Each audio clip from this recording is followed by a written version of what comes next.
Hey guys, welcome back to channel business management की unit 2। हम इस वीडियो में कंटिन्यू करेंगे। प्रीवियस वीडियो में हमने चैप्टर नंबर 12 शुरू किया था, जिसमें हमने कुछ चीज़ें पढ़ी थी। ठीक है, मैंने आपसे प्रीवियस वीडियो में कहा था कि चैप्टर नंबर 12 हम इसमें शुरू कर रहे हैं, और आने वाली वीडियो जो कि ये वाली वीडियो है, इसमें हम चैप्टर 12 अपना फिनिश भी कर देंगे। ठीक है, तो पहले वाली वीडियो आई होप आपने देख ली होगी, आपको समझ आई होगी, और अगर आपने नहीं देखी तो उसको जाके देखें, फिर इस वीडियो को कंटिन्यू करें। हमने अथॉरिटी की डेफिनेशन पढ़ी थी, या फिर कहें तो मीनिंग हमने उसका जाना था, बहुत अच्छे से समझा था। उसकी कुछ कैरेक्टरिस्टिक्स हमने जानी थी, ठीक है, अथॉरिटी की, और अथॉरिटी के क्या क्या टाइप्स होते हैं हमने वो जाना था। फॉर्मल अथॉरिटी, एक्सेप्टेंस थ्योरी और कॉम्पिटेंस थ्योरी, मतलब जो अथॉरिटी की थ्योरी होती है वो हमने जानी थी प्रीवियस वीडियो में, जो कि था चैप्टर नंबर 12 का पार्ट 1 एक तरह से। ठीक है, अब बारी आती है पार्ट 2 की, जिसमें ये चैप्टर नंबर 12 हमारा पूरी तरह से फिनिश हो जाएगा। ठीक है, बिजनेस मैनेजमेंट की यूनिट 2 हमारी चैप्टर 14 तक चलने वाली है। ठीक है, यूनिट 2 के अंदर हमारा आता है चैप्टर नंबर 12, जो कि इस वीडियो में खत्म होने वाला है। ठीक है, तो सबसे पहला टॉपिक जो हमें इस वीडियो में कवर करना है वो है रेस्पॉन्सिबिलिटी। ठीक है, तो रेस्पॉन्सिबिलिटी क्या होती है वो हम यहाँ पे समझते हैं। Responsibility is the task that is entrusted by managers to subordinates.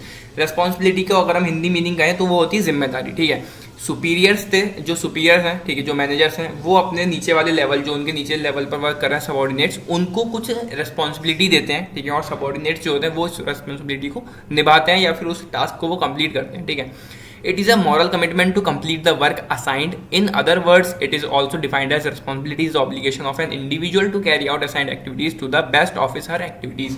तो ये एक मोरल कमिटमेंट है, ठीक है, कि जो उनको वर्क दिया गया है, जो सबऑर्डिनेट्स को वर्क मिला है उनके मैनेजर्स के थ्रू, वो उसको पूरा करें। अगर हम दूसरे शब्दों में इसको समझें तो it is also defined as responsibility is the obligation of an individual, कि ये उसका कर्तव्य है, जिस इंडिविजुअल को वो पूरा वर्क मिला है, जो उसको टास्क मिला है उसके मैनेजर से, उसको वो अपने पूरे अच्छे तरीके से करे, जितना बेस्ट वो उस काम को करने में लगा सकता है, जितना बेस्ट वो कर सकता है उस काम को, वो उतना करे। ठीक है, तो रेस्पॉन्सिबिलिटी यानी कि जिम्मेदारी जो किससे मिली है, सुपीरियर से मिली है सबऑर्डिनेट्स को। ठीक है, जो भी वर्क सबऑर्डिनेट्स को मिला है वो उसको अच्छे तरीके से करें, पूरे कर्तव्य के साथ करें, पूरी जिम्मेदारी के साथ उसको करें। ठीक है, तो ये थी हमारी रेस्पॉन्सिबिलिटी, बहुत एक बेसिक सा टॉपिक था जो कि हमारा हो गया, बस आपको इसमें डेफिनेशन याद रखनी है। ठीक है, दूसरी चीज हमारी आती है अकाउंटेबिलिटी। अब रेस्पॉन्सिबिलिटी हमने जाना कि जिम्मेदारी। अकाउंटेबिलिटी क्या होती है, मैंने आपको कोई जिम्मेदारी दी, ठीक है, कि आपको इतने समय के अंदर ये वर्क कंप्लीट करना है। ठीक है, तो अगर आपने वो वर्क उतने समय में, जितना मैंने आपसे बोला था कि आपको 2 घंटे के अंदर या 3 घंटे के अंदर ये काम पूरा करना है, अगर आपने वो नहीं किया तो आप अकाउंटेबल होगे, मतलब कि आपको जवाब देना पड़ेगा कि आपने क्यों नहीं किया। ठीक है, आप अकाउंटेबल हो गए, तो वो चीज़ हुई अकाउंटेबल, कि अगर आपसे वो काम नहीं हुआ उतने समय में तो आप अकाउंटेबल हो, कि आप उस चीज़ का जवाब दोगे क्या रीज़न रहे जो आपसे काम वो नहीं हुआ। ठीक है, और अगर आपने कर दिया तो आपकी तारीफ होगी, तब भी आप अकाउंटेबल होगे, कि आपको देखा जाएगा, ठीक है, कि ये जो इंसान है ये अकाउंटेबल है इस वर्क को लेकर, इसको ये रिस्पॉन्सिबिलिटी दी गई थी, और अकॉर्डिंग टू अकाउंटेबिलिटी ये आपको जवाब देगा कि कैसे इसने वर्क पूरा किया, और अगर नहीं किया तो क्यों नहीं किया, क्या रीजंस थे, तो आप वो चीज़ कहलाएगी accountability. Accountability is an assurance that an individual or an organization will be evaluated on their performance or behavior related to something for which they are responsible. तो जिस चीज़ के लिए वो रिस्पॉन्सिबल हैं, जो उन्होंने जिम्मेदारी ली है, उसके लिए वो जवाबदेही होंगे। ठीक है, अगर वो काम उनका नहीं हुआ है तो उनको जवाब देना पड़ेगा कि क्यों नहीं हुआ जो उनको टास्क दिया गया था। The term is related to responsibility but seen more from the perspective of oversight. ये जो टर्म है ये रेस्पॉन्सिबिलिटी से रिलेटेड ही है, लेकिन इसको हम और भी ज़्यादा वाइड पर्सपेक्टिव से देखते हैं। ठीक है, सिर्फ जिम्मेदारी हमने दे दी, वो तो एक नॉर्मल चीज़ है कि जिम्मेदारी उसको मिल गई, वो एक रेस्पॉन्सिबिलिटी होगी, लेकिन हम इसको थोड़ा और वाइडर वे में देखते हैं कि वो जिम्मेदारी पूरी हुई कि नहीं हुई, जितना समय हमने उसको बोला था उतने में उसने किया या नहीं किया। तो उस कंडीशन में अगर आपसे वो काम नहीं हुआ है तो आपको जवाब देना पड़ेगा कि वो काम आपसे क्यों नहीं हुआ है, तो वो चीज़ हो गई अकाउंटेबिलिटी। आप जिम्मेदार तो हैं ही हैं, साथ में आपको जवाबदेही भी बनना पड़ेगा वहाँ पर, कि आपको जवाब देना पड़ेगा अगर आपने वो काम क्यों नहीं किया। ठीक है, या फिर कोई गलती हो जाती है तो वो गलती क्यों हुई, आपको वो चीज़ संभालनी पड़ेगी। राइट, आगे बढ़ते हैं। अथॉरिटी और रेस्पॉन्सिबिलिटी में यहाँ पर एक डिफरेंस है जो कि बहुत ज़्यादा इंपॉर्टेंट है। आपसे अथॉरिटी रेस्पॉन्सिबिलिटी आपसे अलग अलग डेफिनेशन पूछी जा सकती है। ठीक है, दोनों के डिफरेंस अगर आपने याद कर लिए तो जो अलग डेफिनेशन है वो आप इजीली याद कर ही लेंगे, अपने आप ही याद हो जाएगी। ठीक है, तो सबसे ज़्यादा इंपॉर्टेंट टॉपिक जो यहाँ पर बनता है वो है अथॉरिटी और रेस्पॉन्सिबिलिटी के भी दोनों में डिफरेंस। ठीक है, सबसे पहले पढ़ते हैं हम अथॉरिटी के बारे में। और इस डिफरेंस के साथ साथ हमारा चैप्टर नंबर 12 जो कि प्रीवियस वीडियो में शुरू हुआ था, इस वीडियो में पूरी तरह से फिनिश हो जाएगा। ठीक है, तो पढ़ते हैं अथॉरिटी के बारे में। Authority refers to the power of right, power और right attach to a particular job और designation to give orders, enforce rules, make decisions and exact compliance. तो अथॉरिटी का मीनिंग क्या है, हमने पहले भी जाना था बहुत अच्छे से। अथॉरिटी का मतलब है पावर या फिर कोई राइट या फिर कोई हक attach to a particular job, उस पर्टिकुलर जॉब से वो अटैच्ड है कि उसके पास राइट है, ठीक है, उसके पास पावर है कि वो किसी को भी ऑर्डर दे सकता है, ठीक है, डिसीजंस बना सकता है, उन डिसीजंस के अकॉर्डिंग वो दूसरों को हैंडल कर सकता है, दूसरों के जो भी उनके वर्क होंगे उनको वो कंट्रोल कर सकता है, ठीक है, अपने नीचे वाले लेवल के, ऊपर वालों को नहीं, जो उसके नीचे सबॉर्डिनेट्स वर्क कर रहे हैं, ठीक है, नीचे वाले लेवल पर उनको वो पूरा कंट्रोल कर सकता है। ठीक है, रूल्स वो बना सकता है, उन रूल्स को वो फॉलो करवा सकता है दूसरे लोगों से, ठीक है, डिसीजन मेकिंग उनकी रहेगी और एग्जैक्ट कॉम्प्लायंस वहाँ पर रहेगा। ठीक है, तो ये एक पावर होती है या फिर कहीं तो एक राइट होता है जिससे वो अपना काम दूसरे से करवा सकते हैं, या फिर जो दूसरे टास्क है उस पर्टिकुलर ऑर्गेनाइजेशन के अंदर वो टास्क वो दूसरे सबॉर्डिनेट से वो करवा सकता है। ठीक है, रिस्पॉन्सिबिलिटी की अगर हम बात करिए, अभी अभी हमने जाना, रिस्पॉन्सिबिलिटी डिनोट्स ड्यूटी और ऑब्लिगेशन टू अंडरटेक और अकम्प्लिश अ टास्क सक्सेसफुली। ठीक है, किसी भी ये एक ड्यूटी है या फिर कहते हैं एक ऑब्लिगेशन है टू अंडरटेक और अकम्प्लिश अ टास्क सक्सेसफुली, जो काम उसको मिला है वो उसको पूरी जिम्मेदारी के साथ करे, पूरे अच्छे से उस काम को करे।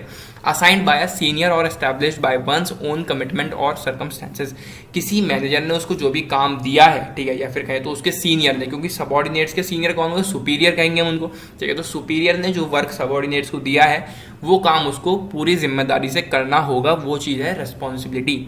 व्हाट इज इट की अगर हम बात करें तो अथॉरिटी में देखते हैं legal right to issue orders. Authority क्या है, लीगल राइट है कि आप ऑर्डर्स इशू कर सकते हैं और उन ऑर्डर्स का पालन करेंगे सबॉर्डिनेट्स, ये रूल है। ठीक है, और रेस्पॉन्सिबिलिटी क्या है, कोरोलरी ऑफ अथॉरिटी, मतलब कि अब जो अथॉरिटी में वो चीज़ है उसको फॉलो करना है रेस्पॉन्सिबिलिटी के अंदर। Legal right to issue orders, authority में क्या हुआ, ऑर्डर्स इशू किए उसने, और रेस्पॉन्सिबिलिटी में क्या होगा, जो ऑर्डर्स इशू हुए हैं वो वहां पर करे जाएंगे, उनको ऑर्डर्स को माना जाएगा। ठीक है, तो ये हो गई रेस्पॉन्सिबिलिटी। रिजल्ट्स फ्रॉम, अब अथॉरिटी किसको मिलती है, किसके अकॉर्डिंग मिलती है, जो फॉर्मल पोजीशन होती है एक ऑर्गेनाइजेशन में अंदर। ठीक है, जो एक ऑर्गेनाइजेशन है उसमें एक पोजीशन होगी, ठीक है, सबॉर्डिनेट्स को तो अथॉरिटी नहीं दी जाती, जो ऊपर लेवल के होंगे, ठीक है, अपर लेवल वाले जो लोग होंगे, मैनेजर्स होंगे या फिर हेड्स होंगे, उनके पास अथॉरिटी होती है कि वो अपने नीचे वाले लेवल्स के जो सबॉर्डिनेट्स उनके वर्क कर रहे हैं उनको वो ऑर्डर्स दे सकते हैं। ठीक है, तो ये अथॉरिटी कहाँ से आती है, ये फॉर्मल पोजीशन होती है ऑर्गेनाइजेशन के अंदर। अगर आप एक ऐसी पोजीशन पे हैं जो कि सबॉर्डिनेट से ऊपर वाली पोजीशन यानी कि सुपीरियर, तो आपको अथॉरिटी का पूरा वो मिलेगा, जो भी आप ऑर्डर्स दे सकते हैं वो सब आप कर सकते हैं। ठीक है, तो आपके पास अथॉरिटी होगी। अगर हम रिस्पॉन्सिबिलिटी की बात करें तो सुपीरियर सबॉर्डिनेट रिलेशनशिप यहाँ पर रहता है।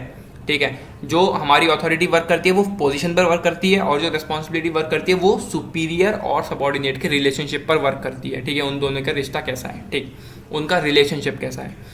रिक्वायर्स, किस चीज़ की जरूरत होती है अथॉरिटी में, एबिलिटी टू गिव ऑर्डर्स। इसमें क्या होता है कि हम एबल होते हैं ऑर्डर्स देने के लिए। ठीक है, अगर हम रिस्पॉन्सिबिलिटी की बात करें, एबिलिटी टू फॉलो ऑर्डर्स, यहाँ पर क्या होता है कि हम ऑर्डर्स को फॉलो करते हैं। ठीक, आगे बढ़ते हैं।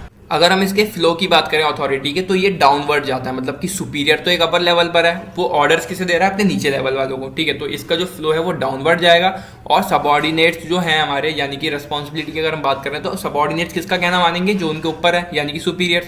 तो जो रिस्पॉन्सिबिलिटी का फ्लो है वो अपवर्ड जाएगा, क्योंकि वो अपने सुपीरियर्स की बात मान रहे हैं। ठीक है, ऑब्जेक्टिव की अगर हम बात करें तो to make decision and implemented. Authority का ये ऑब्जेक्टिव है कि वो डिसीजंस बनाए और उसको इम्प्लीमेंट करें। ठीक है, और रिस्पॉन्सिबिलिटी का ऑब्जेक्टिव ये हो गया कि to execute duties assigned by superior, उन ड्यूटीज़ को वो एग्जीक्यूट करें जो वर्क उन्हें मिले हैं मैनेजर से, सुपीरियर से, उसको वो एग्जीक्यूट करें। ठीक है, उस काम को एक्शन में लाएं जो भी उनको सुपीरियर से मिला है। ड्यूरेशन की अगर हम बात करें, कब तक ये चीज़ चलती है, continuous for long period. Authority जो है एक लंबे समय तक चलती रहेगी, जब तक वो इंसान पोजीशन पर है, जब तक वो इंसान सुपीरियर लेवल पर है तब तक वो पोजीशन उसकी चलती रहेगी, जब तक अथॉरिटी चलती रहेगी। वहीं अगर हम रिस्पॉन्सिबिलिटी की अगर हम बात करते हैं तो ends as soon as the task is accomplished. Superior ने उसको टास्क दिया, ठीक है, सबॉर्डिनेट ने वो टास्क कर दिया, तो रिस्पॉन्सिबिलिटी वहां पर उसकी खत्म हो गई। ठीक है, लेकिन जो अथॉरिटी है वो चलती रहेगी जब तक वो बंदा उस पोजीशन पर है कि वो अथॉरिटी उसके पास है किसी से भी काम करवाने की। ठीक है, लेकिन रिस्पॉन्सिबिलिटी जैसे ही टास्क कंप्लीट हो जाता है तो उसकी जिम्मेदारी वहां पर खत्म हो जाती है। राइट, तो ये था अथॉरिटी और रेस्पॉन्सिबिलिटी में डिफरेंस। हमने जाना रेस्पॉन्सिबिलिटी और अकाउंटेबिलिटी का कॉन्सेप्ट, और हमने प्रीवियस वीडियो में जो चीज़ें पढ़ी थी वो मैं एक बार दोबारा आपको बताता हूँ। फॉर्मल अथॉरिटी थ्योरी हमने जानी, एक्सेप्टेंस थ्योरी हमने अथॉरिटी की जानी, और कॉम्पिटेंस थ्योरी के बारे में हमने जाना। ठीक है, अथॉरिटी के कुछ कैरेक्टरिस्टिक्स पढ़े थे और डेफिनेशन हमने जानी थी अथॉरिटी की। तो ये सब चीज़ें थी चैप्टर नंबर 12 में बिजनेस मैनेजमेंट के, जो कि पूरी तरह से खत्म हो चुका है चैप्टर। आने वाली वीडियो में चैप्टर नंबर 13 हम कंटिन्यू करेंगे अपना। ठीक है, अगर आपने प्रीवियस वीडियोस अभी तक नहीं देखी तो उनको जाके देखें। चैप्टर नंबर 13 की जो वीडियोस आएंगी उनको देखने के लिए चैनल को सब्सक्राइब करें और अपने दोस्तों के साथ शेयर करें जिनके भी एग्जाम्स आ रहे हैं। All the very best. मिलते हैं अगली वीडियो में। Till then take care and bye bye.